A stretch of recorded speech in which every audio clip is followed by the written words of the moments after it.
Good morning.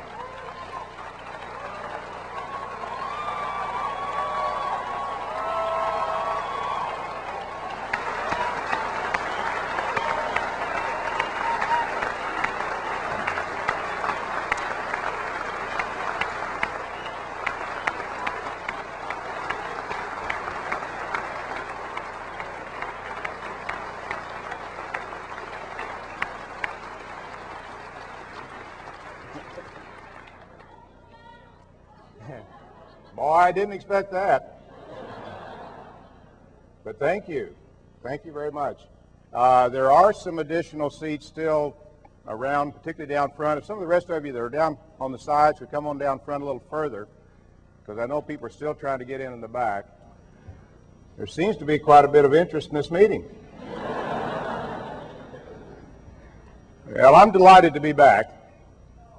I'm sorry Jeff did resign, but you know he did resign. It was voluntary. I think that's all been pretty well explained now.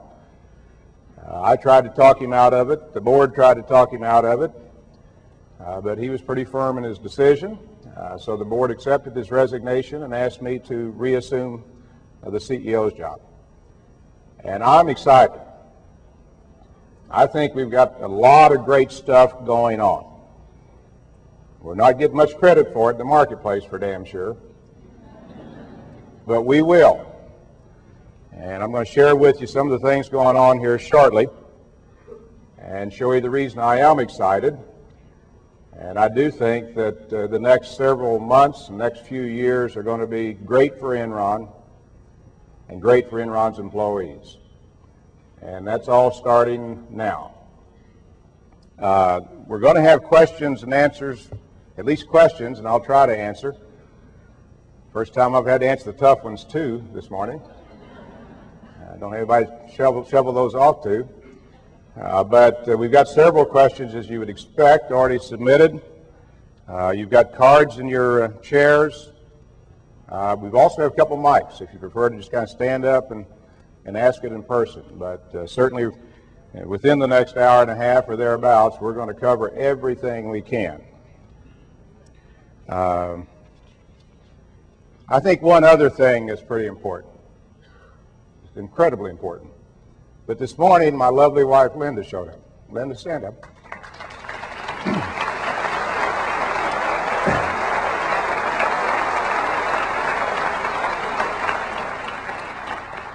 Now, you can see she's a stand-by-my-man-time woman. Thank you, hon. Okay, we're going to start off this morning with just 2 or 3 of the major challenges. I'm going to bring you up to date on those and, of course, go through the performance highlights, part of the reason I am so excited about the company's future. I'm going to obviously have to conclude at some point, and then talk a little bit about our culture, and then the Q&A. I'm going to go very quickly through some of the slides, so you got to watch quickly. These are at least some of the issues that I think are both impacting the stock price and obviously impacting our employees. The recent Teesside accident, I thought I should update you on that. That's a very tragic accident. California, that's a mess, but it's getting better. India, well, India's India, and that's about the best we can do. But I'll bring you up to date on that. It seems to pop up about every 5 years. Dave, I'm sure we got a chair here for you. Absolutely. Finally, of course, what's been going on in broadband, particularly the restructuring. Teesside, as you know, we had an accident over there on a few days ago, August 8th. A transformer exploded, created a fireball, killed 2 employees instantly, burned a third one severely, and he subsequently died. And, of course, injured still a 4th one that's still recovering. It was a tragic accident. They still have not decided or figured out exactly what caused it. It looks like a number of things went wrong that shouldn't have gone wrong, particularly by an experienced crew like this, led by a very experienced hand. But it looked like, again, it well could have been human error, or maybe not understanding a certain manual. But in any event, those families, of course, have great losses. A couple of kids are left behind. Jeff did go over there, as all of you know, met with the families, met with the employees, and again, certainly our prayers and our thoughts go out to all of those people as they try to recover their lives. I did not know this till really after the announcements on Teesside went out, but we also had a fatality on a wind project in India earlier this month. And it wasn't even reported to the senior levels till literally early this week. But again, it was human error. Somebody climbed up one of the wind towers alone. Nobody was with them. Didn't have on any safety equipment. Didn't have on any safety helmet. Fell, and of course subsequently died of very severe head injuries. Now, of course, what these incidents show is, first of all, that life's fragile, which I think Jeff even quoted in the Wall Street Journal this morning. But secondly, safety has to be number one. And maybe we don't emphasize that quite as much, certainly at the corporate level, as we used to or need to. I know that Stan and his people emphasize it. I know the operating people do. But safety has to be number one. And hopefully, if nothing else, out of these recent tragedies and losses, we will all again be mindful that we need to always abide by all the safety precautions that we try to preach and try to abide by all the time. Moving to California, this slide tells the facts. We are fully reserved, probably over-reserved, so we do have some potential refunds when this thing is solved, and it will be solved. The contempt issue with the Senate has to do with a couple of things. First of all, we don't think they have jurisdiction over this issue. It's a wholesale issue. The Federal Energy Regulatory Commission has jurisdiction over wholesale, not the state Senate. But secondly, they have not yet been willing to agree to the necessary precautions to protect our proprietary data. And that is very critical to our business and our future. And we're not willing to turn over those data until, in fact, they will agree to protect them. Now, I will tell you what I think about California. No, I really won't. Probably not in mixed company. But I have never seen such a high level of demagoguery, such vile and poisonous allegations from any high-level political force anywhere in the world. That's what I think about California. But we worked very hard with them. We've worked very hard to try to help them solve the problem. We're going to continue to work with them. We're going to continue to try to help them solve the problem. But the inaction and wrong action by public officials and public bodies in California have cost that state and its citizens at least $40 to $50 billion over the last 15 months. These were $40 to $50 billion that did not need to be spent. But like I say, we'll continue to work with them. I think the worst is over. I think, in fact, it will become less of an issue in California and certainly outside of California, but it has been a very, very difficult problem to solve. DeBoe, as I say, DeBoe, about every 5 years we seem to have this particular problem. Of course, this again, and you got the facts on the screen, but this started off with slow pay by the state of Maharashtra, or the Maharashtra State Electric Board, ended up with no pay. We then, of course, went ahead and went through all of the necessary legal actions. We filed political force majeure against the state of Maharashtra and, of course, the Maharashtra State Electric Board. We terminated the contract. We're moving toward arbitration. We have strong contracts. We've been there before. If we have to fight it out on a legal basis, we will. And in fact, if we fight it out on a legal basis, we're convinced we will win. But we've also told the officials in Delhi and in Bombay that we want out. And so do all of the other, both equity financiers and debt financiers in the project. And of course, we're moving down that road. I had some very constructive meetings in Delhi and Bombay about a month ago. We've continued to have dialogue with them since then. We'll probably have meetings even with some high-level representatives of the government within the next 2 weeks. Now, I can't tell you how soon this will happen, But indeed, we, Bechtel, GE, 45 international banks, state lending agencies such as the U.S. Export-Import, U.S. OPIC, Japanese Export Bank, Belgium Export Bank, governments of Oman and Abu Dhabi, everybody wants this resolved and wants it resolved quickly. And until it is resolved, there will be very little foreign investment going to India. And indeed, the Indian companies themselves are now finding it difficult in some of their financing, some of their business dealings outside the country. So it is, in fact, a national problem in India, and I'm convinced it will be solved. EBS restructuring, particularly difficult because it's impacted so many employees. But clearly there's been not just a slowdown in the broadband business, there's been a meltdown in the broadband business. That's obviously not unique to Enron. As a matter of fact, Enron's in much better position here than most of the other companies involved in the industry, many of whom have already gone bankrupt. There's been a total meltdown in the whole telecom industry because of broadband and of course, over leverage and a few other problems. This has clearly slowed down development of our business model. We still think our business model is right. It's making progress. I'll share that with you a little later. We, in fact, at least many of us believe that we're going to build a major business here over the next 2 or 3 years. But it is going to take 2 or 3 years longer than we thought. As you know, we reported a $100 million EBIT loss in the second quarter.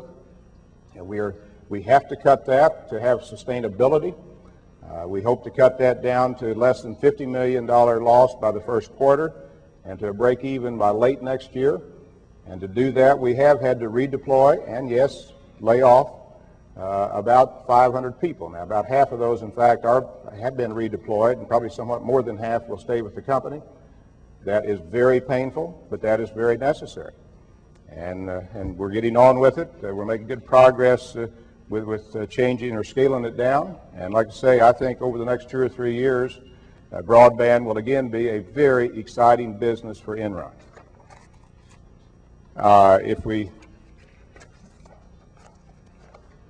And this kind of just talks about going forward.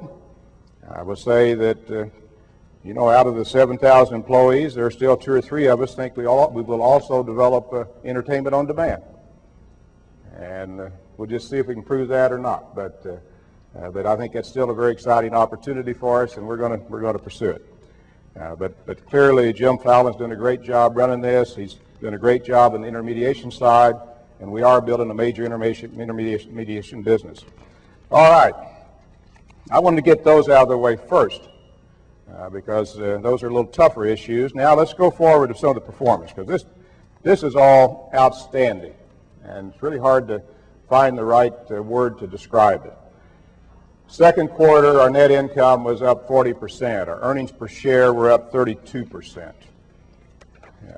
And of course, if you look over the last 5 years and forward even to next year, earlier this year, we increased our original estimate for this year from $1.70 or to $1.75 a share to $1.80.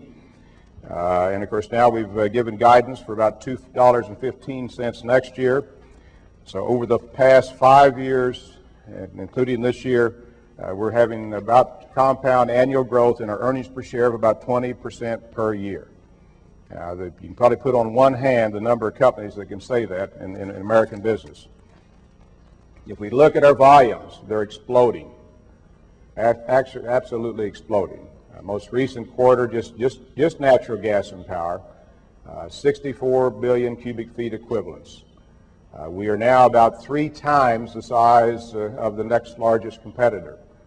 If you go back even 18 months to 2 years ago, we were twice as big as the next largest competitor, which in fact in this business, scale and scope are everything. And we have advantages that nobody else in this business have. I always like to say not just a sustainable competitive advantage, but an unassailable competitive advantage unless we shoot ourselves in the foot. And it's getting stronger as we stand here. If we look at the transportation distribution company, we continue to expand our pipelines. I think the ETS total deliveries in the second quarter were 8.7 billion cubic feet a day, about 15% of all of the volumes delivered in this country. Continue to expand our pipelines. Florida Gas is now underway on its 5th expansion, working on a 6th expansion, which they will file later this year. Transwestern has a couple expansions, one to California, one to Phoenix. And of course, first time we've laid a pipeline directly into that fast-growing Phoenix and Arizona market. We have major growth going on Northern Natural Gas pipeline system, primarily driven again by power generation, but other things. But again, it's a very strong pipeline operation. Portland General, again, good earnings and cash flow. Filed a rate case that will kick in the fourth quarter to start offsetting some of the recent power costs. A good electric utility. Obviously, we've already advised it's not a core long-term holding, but it's a good business, and we're going to run it the best we can until in fact we do dispose of it. If we look at the wholesale business, now our largest profit center. If you take total volumes, not just power and gas, 74 billion cubic feet a day equivalents. The total gas market in North America is about a 60 billion cubic foot a day market. So our total volumes are larger than that. Of course, natural gas represents about 25% of our basic energy in this country. Enormous growth, 60% increase in volumes, almost doubling in income before interest and taxes to $802 million. And of course, margins increased slightly. Now those margins can go up and they can go down, as we all know, but it's always nice when they're going up. If we look back over the last 10 years, those margins have averaged about 11 to 12 cents. And that's been one of the great things about this business. If we look at the volumes across the different sectors, West, now Canada was down a little bit for an unusual reason. We withdrew a product we were offering there last year, but West, Central, and East all up strongly. And just to kind of keep in perspective, California in particular, our western natural gas volumes, all of the western states represent 15% of the natural gas volumes. And probably not more than half of that into California. So despite what the people in California think, Enron's making money despite California, not because of California. And that is absolutely true. We've had a lot of headache from California, but we've not made much money out of it. North American power volumes, again, strong growth. Again, the western power volumes even are about 25% of our total. Our biggest power volumes are in the east. That's where our biggest growth was. I would say also we had stronger growth in Europe than North America. If you look at total volumes now, about 25% of our total volumes, and they are enormous, as I just showed you, come out of Europe, which in fact is growing at a very rapid rate. And of course in Europe we're developing the same type of strategy, the same type of infrastructure that we developed in this country. We are still the only major Pan-American player, and then we're way ahead of whoever decides they want to be the second major Pan-American, Pan-European player. But indeed, you can see what happened to the volumes in Europe, more than doubled year on year. Power volumes on the continent went up over fourfold this latest quarter, but probably most importantly, our most mature and biggest gas market on the continent, which is in the UK, went up about 75%. So we're hitting on all cylinders in the wholesale business and growing in all the regions, all the markets, and expanding the strength of our franchise. Enron Online, a fabulous, fabulous story. And of course, one of the reasons that our volumes are accelerating throughout the world. As you all know, we launched Enron Online in November '99, a little less than 2 years ago. We started off with about 65 customers logging on. Now we have over 335 products. We went from 60 to over 1,800. And of course, I guess we've added another 200 or so this year, as I recall, or 200 or 300. I think it was about not more than about 1,600 just a few months ago. So it keeps growing. We just keep testing new products, offering our customers new products. Delivery locations, of course, up significantly. This kind of shows graphically what's happened Enron Online. It's continuing to grow. 5,000 to 6,000 transactions a day, $2.5 to $3 billion of notional value a day. By far, the largest e-commerce website in the world. And it is, like I say, just further strengthening our competitive advantage in all these markets. Enron Global Markets, a new growth area for us. This is where we're taking the same business model that we developed in the natural gas markets and then extended it to the power markets, and now we're extending it to a lot of other markets. And again, it's very much of a logistics model. It's not a trading model, it's a logistics model. It's a matter, again, scale, scope, but being able to always buy the product at the cheapest price and most reliable delivery location, and then delivering it to our customers. But you can see again in the Global Markets Group, strong growth in liquid, strong growth in coal. We're now the largest buyer and seller of coal in North America. We're the largest importer of coal in the world, the largest player in the import market in the world. We're now also arranging the freight of that through tankers, ships. I think currently we're managing 35 to 40 different ships around the world, and that's growing fairly significantly. Weather derivatives or weather insurance, again, a market that we pretty much invented, and we're by far the largest. And there again, you can see an 8-fold increase in the second quarter from the first quarter. LNG, a new market we're going into.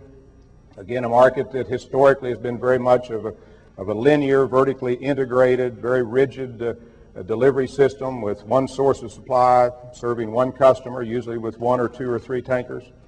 We're starting to try to rationalize that and make it a much more competitive market, and thus drive down the cost substantially. If you look at Enron Industrial Markets, again, another new area that we're developing. Our metals business, of course, we moved into that last year. Rapid growth, again, quarter on quarter. Now, quarter on quarter here is the first quarter of this year to the second quarter. It's not the second quarter last year, the second quarter, and that was true of those other slides too. But you can see 85% growth from the first quarter to the second quarter. Forest products, I think we've reached a real inflection point there, and a lot of activity going on there. But a very exciting breakthrough in that market. And all of these markets are profitable. Already, all of these markets are profitable and growing at this rate. Steel, a brand new market we just moved into earlier this year. And again, an enormous market. But you add all these markets together, they're well over $1 trillion of new markets we're moving into. Same successful business model, same people, same controls, same process we use in the other markets we've been so successful in. And we're creating whole new businesses that can, over time, become very, very substantial. So very exciting for the company's future. Enron Energy Services just keeps banging away and just keeps growing at a tremendous rate. On the left there, you've got the, I didn't go, did I? How many did I miss? There it is. But there you've got the growth in the quarterly, in the contracts, long-term contracts signed in that quarter. And again, almost a doubling from second quarter last year to this year. And we've been kind of doing that systematically over the last 3 years. Of course, if you look at on an annual basis, we expect to sign about $30 billion of contracts this year. We currently have only about $40 billion under contract. So tremendous growth. Of course, revenue is growing. Most importantly, net profits are growing. But a very, very solid business. Signing, if you look at the first half of this year, the major contracts we signed: Owen, Illinois, Eli Lilly, J.C. Penney, Quaker Oats, Saks, Park Place, Equity Office Property, Home Depot, Harris. We're now moving into casinos. I'm not sure what that means, but we're moving into casinos. So when you go out and lose your money, well, we're getting some of it.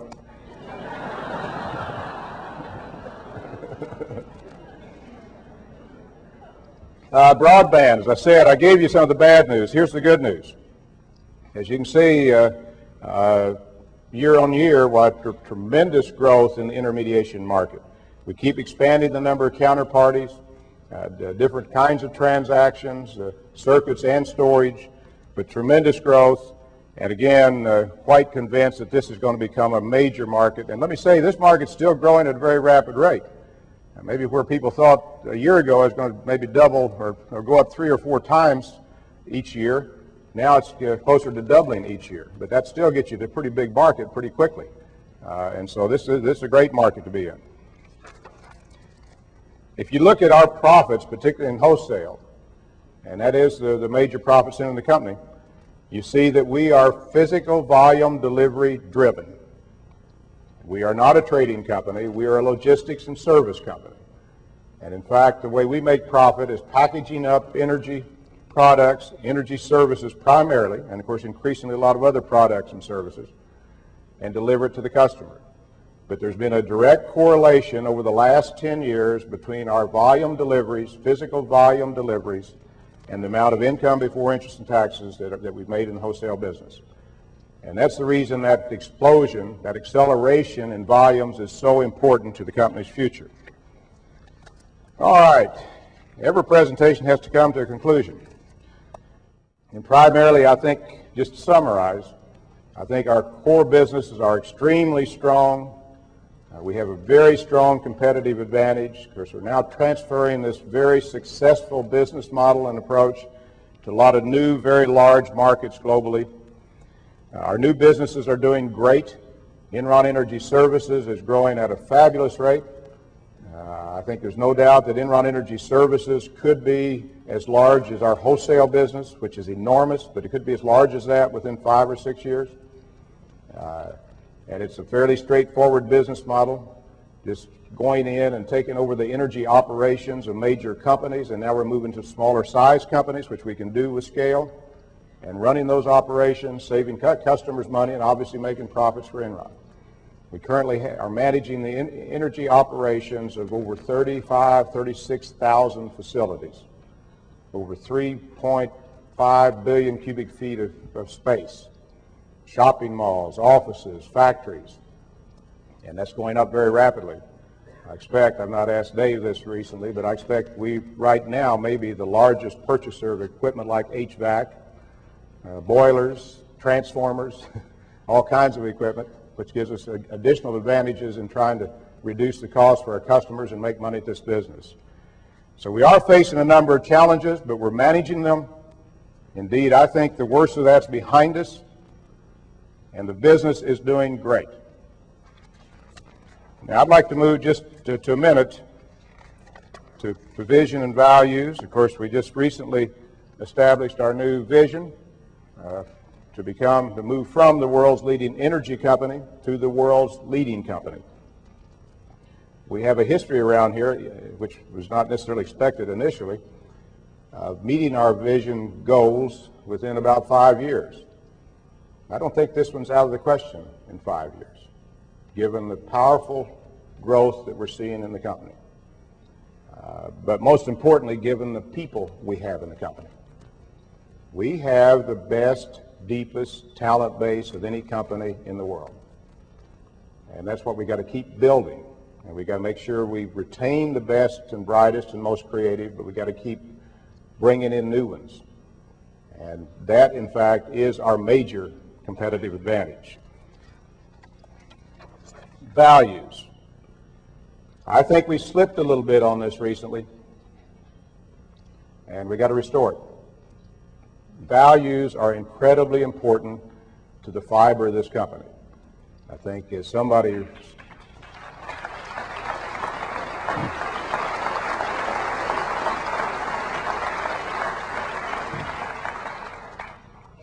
said recently, values are the DNA of Enron.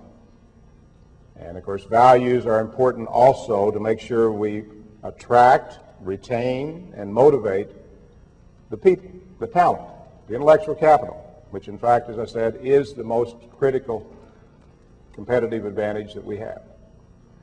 Of course, they're pretty simple: respect for others, and just treating them the same way you want to be treated.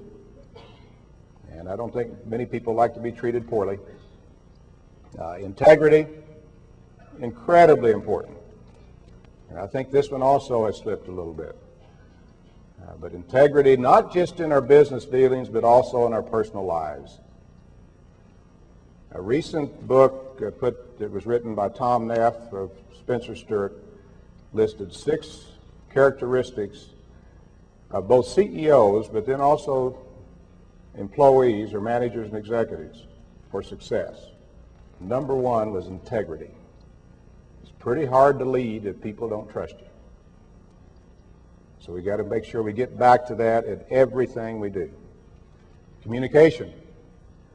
Again, speaking up. It's not just an opportunity, it's an obligation. If you're in meetings and you don't like what you see or what you hear, speak up. And if you get penalized for it, come see me. But we've got to all share our ideas. We've got to all be willing to also speak up when things are going on or things are being planned or things are being done you don't like. Finally, excellence. I mean, Enron for 15 years has set the standard first for this industry and increasingly for a lot of other industries. And that's because we've always been the best at what we did. And we got to keep doing that. We got to get back to doing that if we're not doing that. But excellence in everything we do. Okay, let me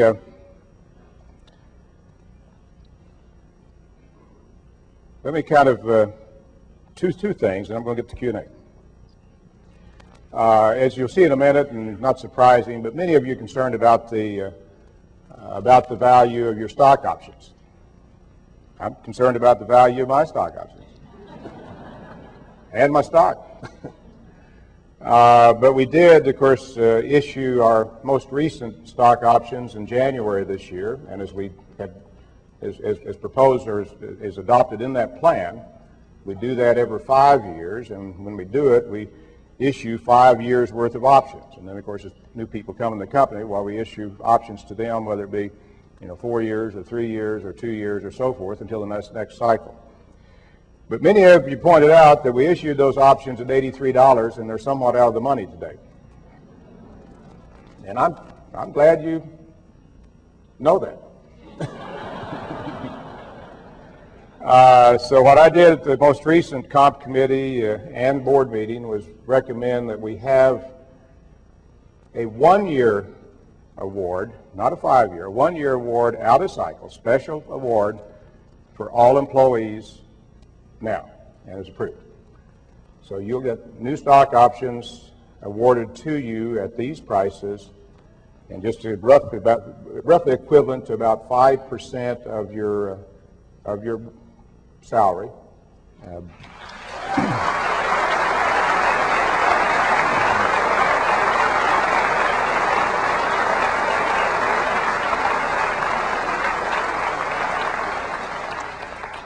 Now, it won't make you rich, but it might make you feel better. But for example, if you're making about $50,000 a year, you'll get about 150 options. If you're making $100,000 a year, obviously about 300. Good, you got that. Pretty complicated mathematics. But that will be worked. Of course, we have to get the specific amount next to each name and all the rest of it. So some administrative stuff has to be done. You won't get notified for a few days, maybe even 2 or 3 weeks, but it's done. And well-deserved, and primarily, we certainly think we're close to, if not at the bottom of this cycle. And we want you to enjoy the ride back up, but more importantly, we want you to work hard to make sure that we get that ride back up. So that's done. Now I'm going to mention one other thing. We've got a United Way campaign underway. And it's supposed to finish, it's either Friday or Monday. And indeed, we're not doing very well. Right now, with just 2 or 3 days left, we're only about 77% of our goal. Our goal this year is about 2.9 million. And we only have about 42% participation, when we usually have about double that.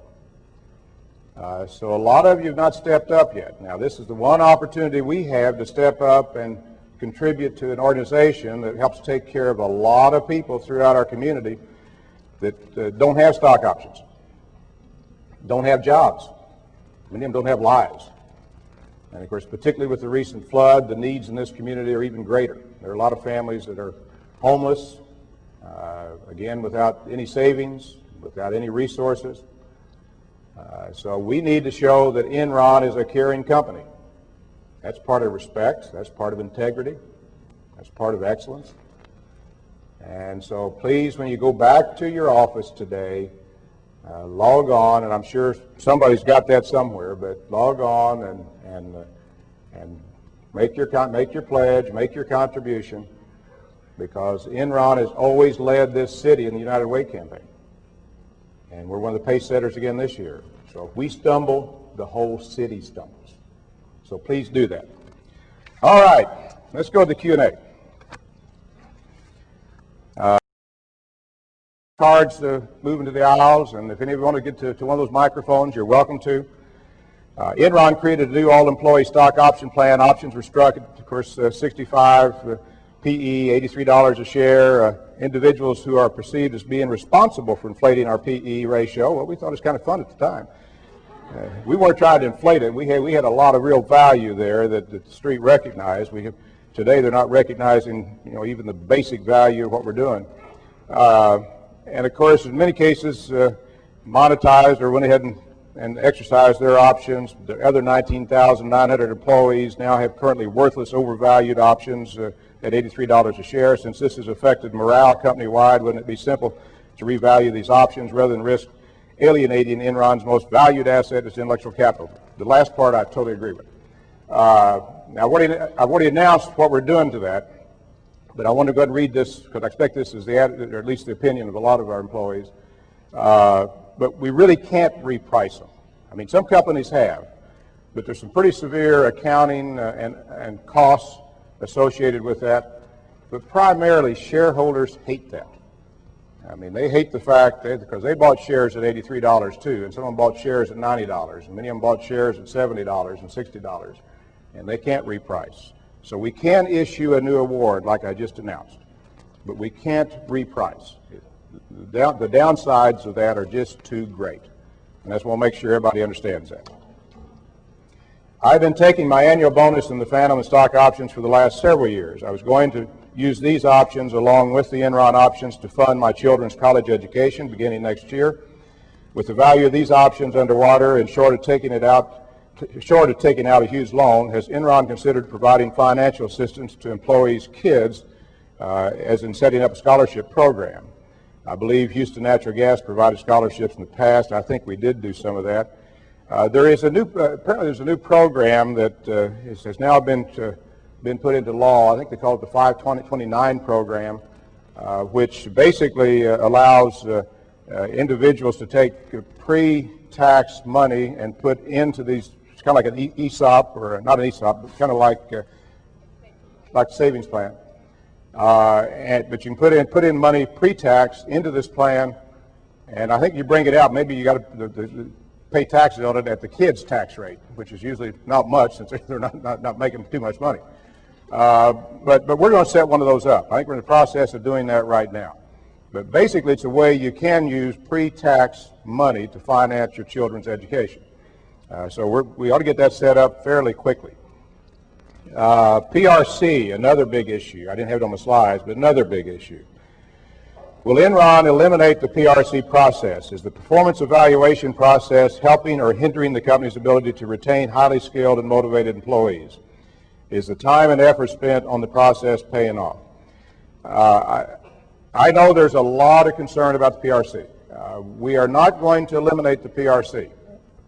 We are a meritocracy. We have to have a merit system. We have to have a way of evaluating performance. But having said that, I know particularly the last couple of cycles of the PRC have caused enormous heartburn, maybe and other pain, to a lot of our employees. And that is not right. So we're going to keep the performance review process. We've got to have one.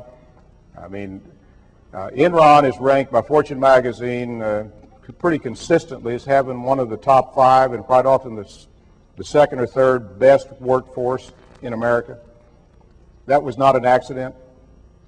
We've attracted a lot of very capable people, but we have a lot of capable people also performing outstandingly well. And we've got to be able to sit down as a group at least once or twice a year and make those hard decisions. And it does not do individuals or the company any good if, in fact, we don't have a process to deal with those people that aren't really pulling their weight at Enron. It really pulls everybody down. And usually some of those same people can go somewhere else and be stars, but they can't be stars at Enron. So we've got to have that kind of process.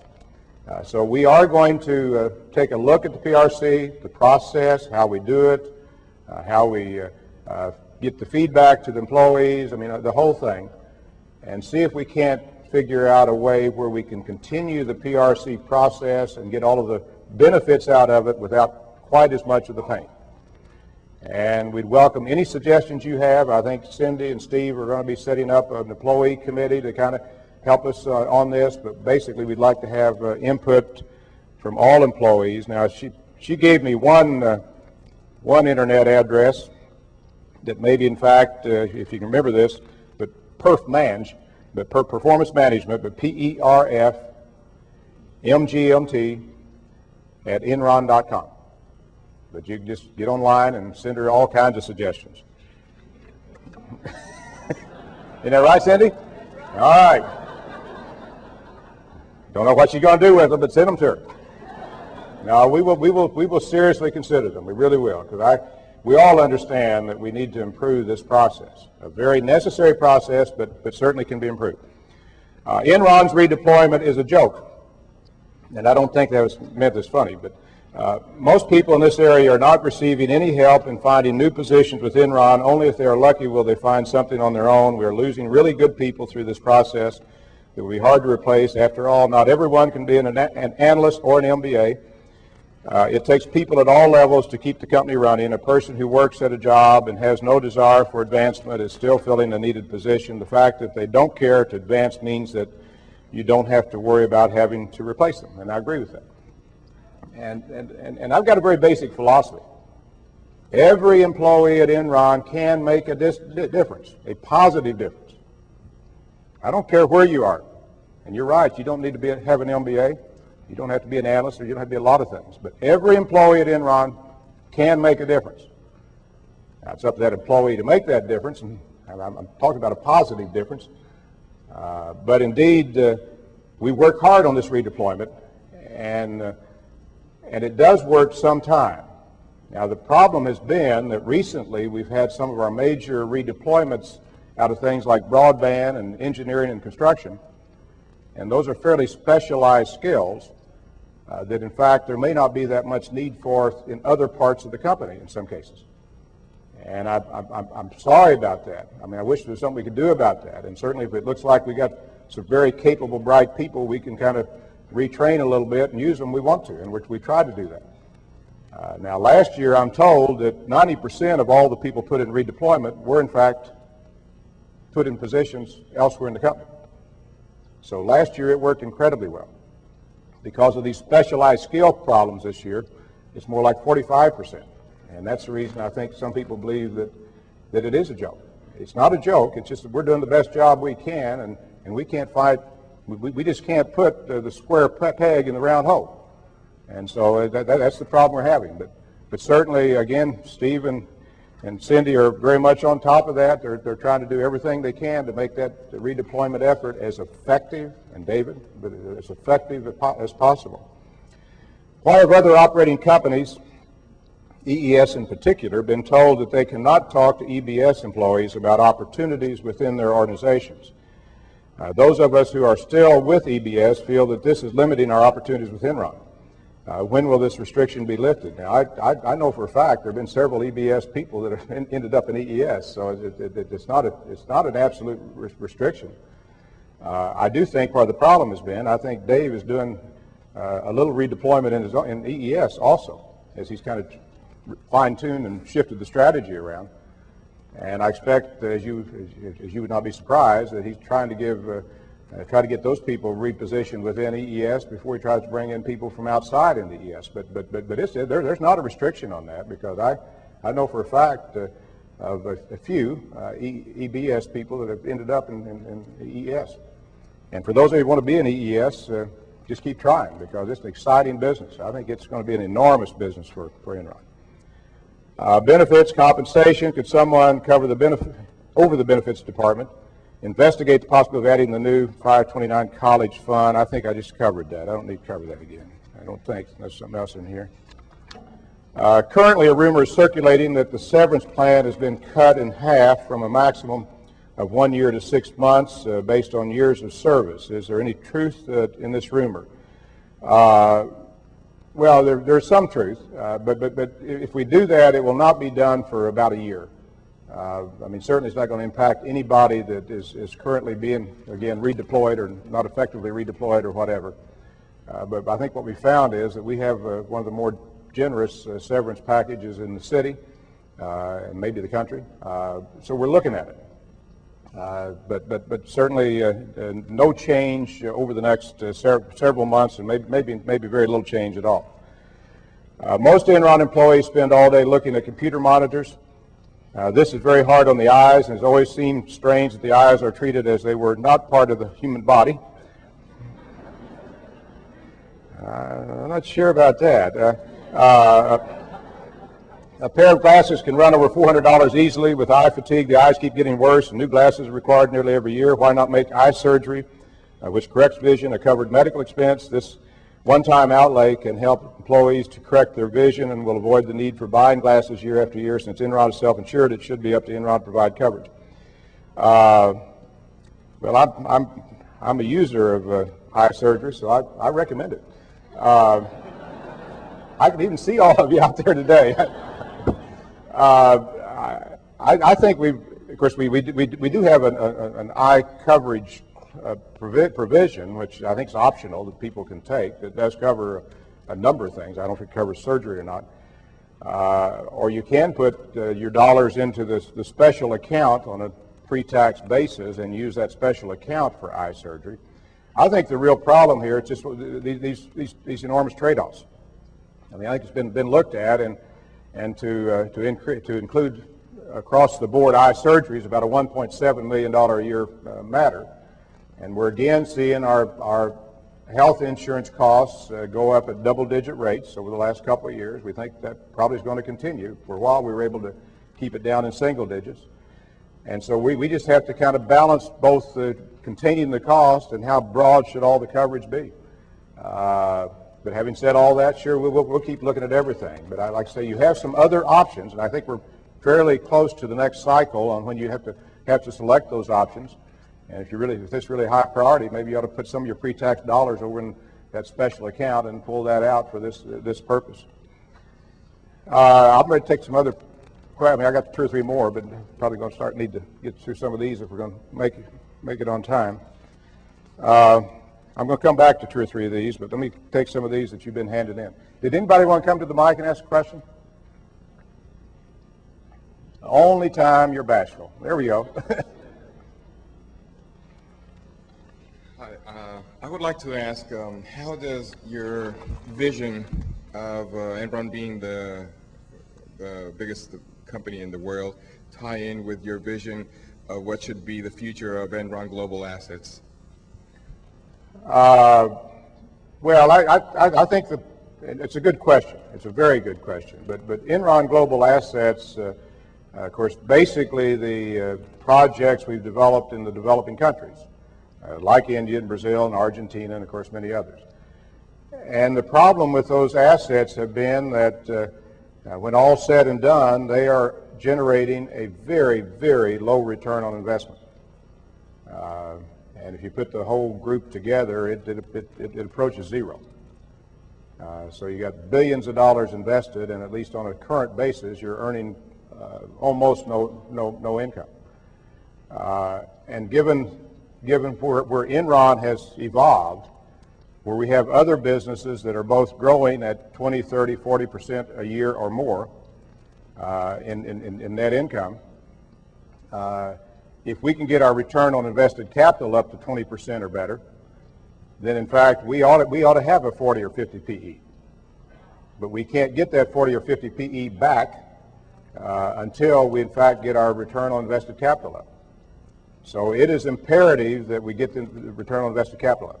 And the best way to do, I mean, obviously growing the other businesses is one way of doing that too, but the quickest way to do that is in fact to monetize some of these assets that in fact have very, very low returns. That doesn't mean we're going to monetize all of them. That doesn't mean we're not going to still have a lot of international business. I mean, obviously we're big throughout Europe. We're moving into Japan. We got a big operation in Australia. We got big operations in our wholesale and retail businesses in other parts of the world. And again, maybe the day will come when some of these other businesses, some of these wholesale retail businesses can be transferred into some of the developing countries. And as we do that, of course, there is an asset strategy with that quite often. I mean, we're developing a couple of big power plants right now in Spain as part of opening that market up. But for right now, the best thing to do is to go ahead and monetize some of these assets, bring the cash back. We need the cash. We need to strengthen the balance sheet. We need to redeploy it into these businesses that are growing faster. But that's a good question. Let me say just one clarification before I move ahead. I think I mentioned on T side it might have been human error. It might have been human error, but we don't know what it is. I think I also said that. I mean, there's both an internal investigation underway on the cause of that accident, and obviously there are also public officials that are doing their investigation. And until all of that's completed, it's inconclusive as to what caused that tragic accident over in the UK. So I don't want you leaving here today thinking we've figured it out, because we really have not. It's all kinds of places. To make your, now write this down, or memorize it. To make your United Way pledge, log on to home.enron.com. You got that? Home.enron.com. And then just think big. Are we doing anything to fix the buy it AP system? Vendors can't get paid.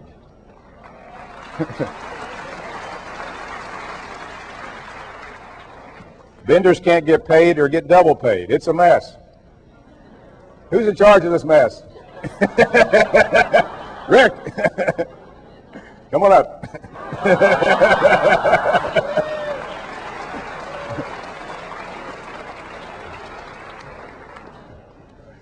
It's going to work, I promise. We're working real hard. Obviously, there's a rollout to getting this in place. There's a huge change in process that's required, beginning with getting invoices in and approved. Most vendors that are not getting paid because we're not approving invoices the way that we need to, and it is a big change in process. It affects a lot of people. When we get finished, we'll be more efficient. We'll be able to pay invoices quicker and cheaper and make it a lot easier on all of us. But it is a change, and so I ask for your help in that. If we are having problems, please let me know, let George Wassoff know.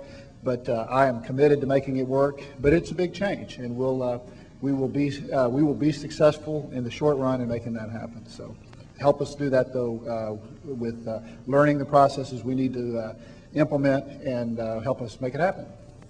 Great. Thank you, Rick. Well, at least you know who's responsible now. As a testament to our confidence in our business model in light of our current stock price, has any consideration been given to buying back Enron stock in the market? Yes, and we're buying back just a little bit now and then. And I may get back to the earlier question about global assets. I mean, obviously, if we're able to monetize some of those global assets, we've got a number of good alternatives. Pay down debt, redeploy the capital into the new businesses, or buy back stock. And that's what we've told analysts. So as we bring in hopefully a few $1 billion out of those asset monetizations over the next couple of years, we'll look even more seriously at a more aggressive stock buyback program. What do you think is a fair PE multiple for Enron stock? Higher than it is right now. That's a difficult question. Of course, the market has adjusted all PEs down the last 6 months. I mean, I probably should have made that point earlier, and you all know that. But I mean, we're not the only stock that's decreased in value this year. It's just that we've been hit a little harder than many others. But I think even the current business model can easily justify $25 to $30 PE. I mean, the current business model and the current market values. So I think 25 to 30 is very easy, and if a few of these other problems disappear, like California, like India, and so forth, we get some of the negativity out of the market on Enron, then I think, in fact, we can go quite a bit higher than that. But like I say, I think to get us back up to a 40, 50 PE, true growth PE, we've got to get the return on invested capital up, and that is critical. If EBS does not come close to expectation by the end of the year 2001, what chances are there for another downsizing and or closing the business unit? I think the odds of that are very, very small. As I've indicated, certainly I think the management team overall has a lot of confidence that this is going to be a meaningful business for us 2 or 3 years down the road. And so we're quite prepared to take small losses during that period of time. Of course, we showed that in the development of Enron Energy Services. I mean, we suffered through almost 3 years, I guess, of losses before we turned it around and made it positive, because we were so convinced that that was a powerful business model. And we think the same thing about EBS. So I think as long as we get the cost down to a reasonable level and the losses down to a reasonable level, we're going to continue to develop that business. Do you foresee any revision of corp guidelines which require minimum floor populations in the Enron building of what, 200 workstations or whatever? I don't do we have a minimum floor population, Steve? I don't think so. We're going to be looking at 3 different options with various levels of density, so there'll be some flexibility. Yeah, basically, Steve said there are going to be a number of different options, and there'll be quite a bit of flexibility with the business groups as to how dense they want to have it. I think I got another question here on the new building I'll get to here in a minute, but I will say I think we've got a maximum floor limitation, and I think we've already hit that just about in the current building, and we will be moving into the new building here before too long, and that'll start easing that up a little bit. I don't like my HR rep.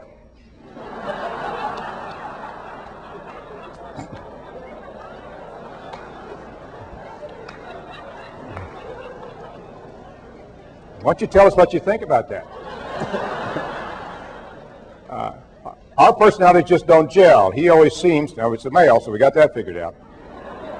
He always seems too busy for me and others in my group. I'd like to have a second choice for an HR rep or an alternative to go to. Help. Interesting question. Maybe if people have alternatives, we get a little competition serving our people. Yeah, I like that idea. I like that idea, David.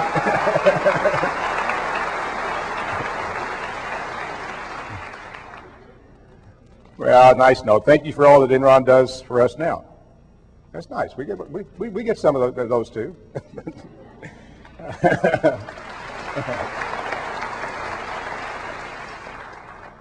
We're all saddened to see Skilling leave and to receive his significant contribution, and do recognize significant contribution for Enron over the many years. However, there is one area that causes much stress to many of our employees. That is the preferred ranking distribution.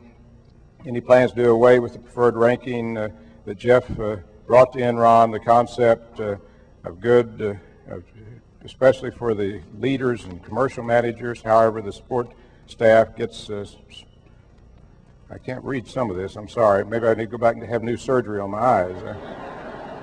Gives 110% to make a bunch of money, or I don't think they like the PRC. I've commented on that. We're going to address that. We're going to address that in a meaningful way with all of your contributions. Will there be any write-downs to earnings due to DeBoe? I don't think so, but we won't know till we get done. I mean, that's just pure fact. Now, I think we could fight it out legally, for several years, and there would absolutely not be a write-down, but your net present value, what you got, might still be a lot less than 100%. So we're going to look at all those different issues as we get into these negotiations over the next few weeks or few months. But I was adamant when I was in India a month ago that if they, first of all, we're willing to give up any profit. I mean, we could have sold, prior to when the slow pay started, we could have sold a portion of the plant a little over a year ago at a 30% premium to our costs. But that's how international investors were viewing it. And all we're asking for is our cost recovery, just our cost recovery. And I've told the officials in the Prime Minister's office and others that any reduction from that at all is nothing more than expropriation. And of course, expropriation is pretty serious business in any country. It is kind of interesting. We have laws on the books in the U.S. That in fact say we can't give foreign aid or make foreign loans to countries that in fact abort contracts and or expropriate property. And we're trying to figure out how we might want to use that too. But this is going to be some interesting negotiation, no doubt. How is the sale of Portland General going? How many people have been redeployed in California across Enron? We not redeployed anybody out of California, have we? Rumor says there is a class action suit by former Enron employees regarding recent redeployments. Please tell me that is not true. As far as I know, that is not true. And I got several people in the front row shaking their head. On Portland General, of course, we had a transaction we were pleased with Sierra Nevada or Sierra Pacific. And of course, then that got, and that in a very small way, very indirect way, got tied up in the California mess. They had some distribution properties in California, so some of the laws that they put in place in California were imposed on them. They couldn't sell any generation in the state of Nevada, which they needed to do to close that transaction. So in fact, at the end of the day, they had to pull out of that deal. We have another transaction that's pretty far advanced, and it might be a transaction where we would even maintain some ownership interest in that business for some time, but it's not far enough advanced to talk about right now. But and again, it's not a big issue from the standpoint of Enron. I mean, whether it happens this year, next year, or even 2 or 3 years from now, I mean, selling Portland General does not necessarily bring in cash. It brings in some cash. It brings in some cash, which is good. But it also obviously now generates cash, positive cash, and also generates net income. So that is not an asset that really is a big problem for us.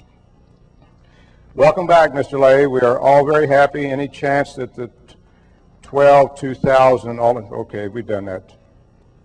I think some of these were written probably after I started. That was on the stock option.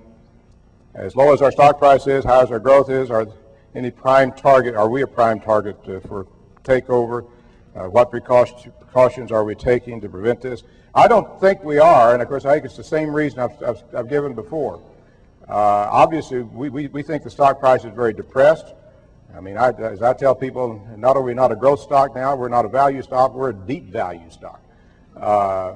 But again, it gets back to the intellectual capital part. I mean, the success of this operation, this company, is determined by the people. And so most companies would be very reluctant to try to take it over, just the standpoint that if they lose a lot of the key talent, the franchise isn't worth very much. Let me go back and finish these up because we're going to run out of time here in a little bit. Please address the floor plans and desk setups in Enron Building South. We have been told on some trading floors the desks have only 2 drawers and chairs are within 3 feet of each other. I guess that's getting back to that minimal number of people. Well, I'm told that that's not right, that you've got 4 drawers but still just 3 feet apart. Well, I'll at least address one of your concerns. But as I said earlier, I think there's going to be let me say, a lot of the people that, particularly in the traders, kind of like to be fairly close so they don't have to scream so much. But each business group has had a lot of input on this as to exactly the way they want to design their floor. So if you don't like it, I guess you go to your business leader. That's another way to kind of shift responsibility. With a lot of DSL vendors declaring bankruptcy, is there any opportunity for Enron to entertain the possibility of entering the market as provider of these services at a rate which is lower than what is typically offered? The typical price for broadband portal ranges from $45 on up. That is not a business that we want to get in. We're going to leave the last mile solution primarily to the regional bells and others, and that means it's going to go very slow and cost you a lot of money. That's just the nature of that business. Now, we are, in fact, pulling together at the retail level some larger users, network users, and so forth. So that's kind of a little exception to that, but certainly not the residential small commercial market. There was a brief announcement about a month ago that Enron is entering a strategic agreement with Microsoft. We're going to hear about that soon. Is it a broadband agreement? It is a broadband agreement. We will be, and we still can't give much detail, and that's at Microsoft's not yet ready to kind of roll that out. But we do have a deal with Microsoft, and we'll be providing Microsoft all of the broadband for their online, for their internet service activity. Would be doing some real-time provisioning of that. And, of course, they are the second largest internet provider, I guess, and, of course, AOL is the largest. But that's a great contract. And that, again, is one of those high-quality contracts that we're certainly expecting to see more of.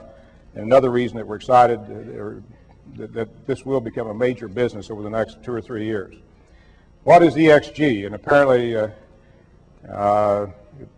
Vincent State, I guess this came from a Yahoo article or something. Vincent State was able to convince the energy provider it was in their best interest to deal, considering the PACs would enable them to build sorely needed plants. Some companies such as Reliant Energy and Enron, they list the EXG as our symbol. I think EXG apparently used to be an EOG, I think, bond issue or something that's listed publicly. So somehow they just pulled that off in mistake. As low as our stock, okay, will Jeff's job be posted on the internet?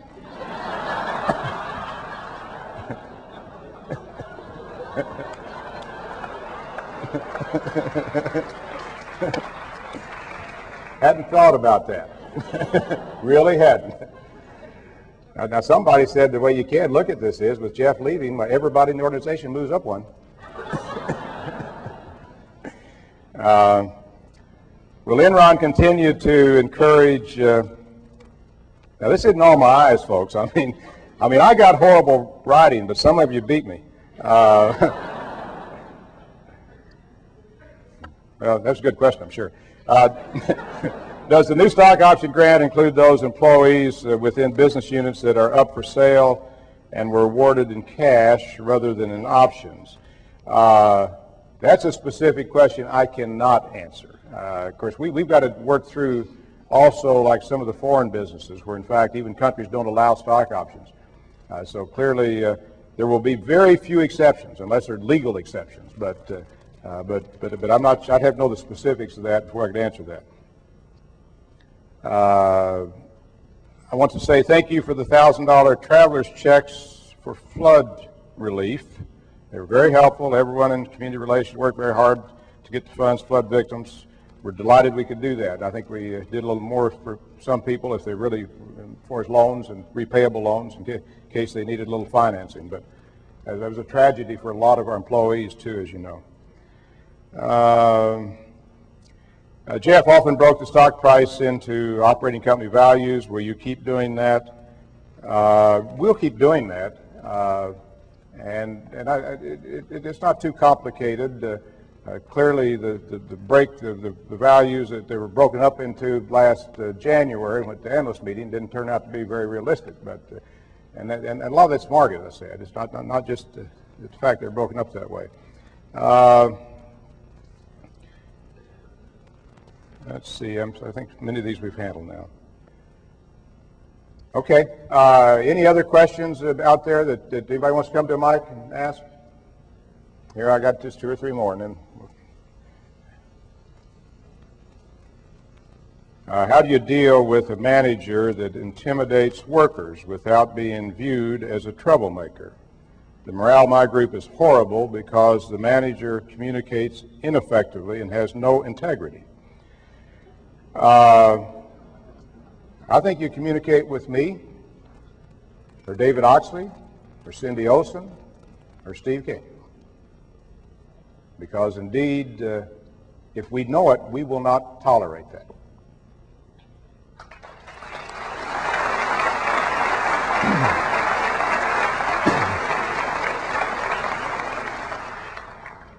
What about a succession plan for you and when you will name your chief operating officer? I was surprised I didn't get that question sooner. Clearly there's a hole in the office of the chairman right now. And so we will be addressing that very soon. I think I told some people yesterday, probably within a matter of days, and just 2 or 3 things to work out. But the good thing about Enron, as I've said 2 or 3 times today, is we have great talent. We have great talent. And there was never any thought by the board or me of maybe going into an outside search or anything like that. I mean, all of the succession would occur internally. And we've got good choices. I mean, it's not just a matter of 1 choice or 2 choices. We've got good choices. And we have certainly good choices as to who will, in fact, be ready to be CEO in the future.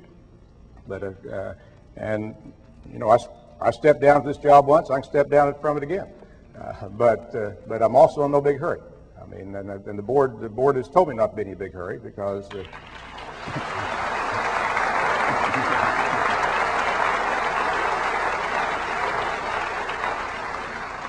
because we want to make sure we make the right choice, and in fact, we don't have any hiccup after we make it. But like I said, the great thing is we have a lot of really, really good talent, and so you'll be hearing more about that very soon. Welcome back. Glad to have you back. What are Enron's plans for the Mexican market and energy? Greg, you want to speak to that? I mean, are we doing that much? I mean, we're doing a little bit. Oh, Louise is our expert. I am. At the moment, we are doing a lot in Mexico. Many of you know about the Vitro plant, which is a 750 megawatt plant that Enron has built and is in the process of building in just outside of Monterrey, Mexico. We also have many on the asset development side, many small projects, 25 megawatt and below projects that we're currently working on, which are essentially on-site generation plants for Mexico. Also, some big areas we're working on the power trading, taking power from the ERCOT market, that's the Texas market, into Mexico. So that's on the power side. On the gas side as well, we are looking across the borders for the transactions there, and we do trade the ERCOT side, the Texas side and the West Gas Desk do trade with the Pemex, which is the gas supplier in Mexico.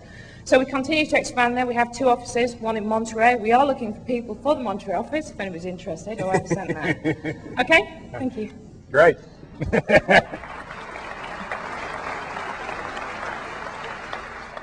Thank you, Louise. And so quite a bit of activity there. Two more, and then we're going to close it down. Can you comment honestly on the rumor that Jeff was asked to resign by the board? And of course, also, is there any truth behind rumors that Shell may buy Enron? On the latter, no truth that I know about. And for the reasons I said earlier, I think it'd be very, very difficult for somebody to take that on. The board did not ask, I'll repeat for everybody one more time, the board did not ask that Jeff step down. The board did not express dissatisfaction with Jeff. I did not ask Jeff to step down. It was his decision. It was voluntary. And of course, as we've all said, certainly confirmed by the fact that there was no severance package, which he was eligible for in his contract if he had been involuntarily terminated. This was a personal decision by Jeff for personal and family reasons. He did, of course, elaborate in the Wall Street Journal article this morning that certainly the decline in the stock price put enormous pressure on him. And that, as he said, that is the report card of the CEO and the senior management of the company, or at least one report card. So it was his decision, and like I say, I and others tried to talk him out of it, but it was a final decision. And so now we're moving ahead. Finally, how do you define what it means to be the world's leading company? Given your definition above, how are we going to do it? I think we've said before, not necessarily the largest company in revenue or net income or market value, but all those things would be good. But I think quite often it comes down to the reputation the company has among other companies, other peers around the world. I mean, if you say who's the leading company today, well, probably it's General Electric. And it was General Electric in part because it was the biggest company in the world. But secondly, and certainly the largest market cap company in the world, which is one way of measuring that. But it's also GE because people really admired their business model, their leaders, including Jack Welch, the way the business was operated, the quality of the operations, the quality of the people, the leadership it provided around the world. And I think most importantly is how we're viewed by everybody else. To be the leading company, we have to be the leader around the world. And that means how others view us and how they view how we do business, how we in fact run an organization, how we create new businesses and new services and provide those services to customers around the world. So let me kind of wrap up with this. The company is doing extremely well. The business model and the strategy are sound. The opportunities are enormous. And we have to keep executing. As I say, we can always shoot ourselves in the foot. But primarily we have to both retain and keep attracting the very best, brightest, most capable people in the world. And if we do that, then Enron will become the leading company in the world. Thanks again, and thanks for the support. That means a lot to me.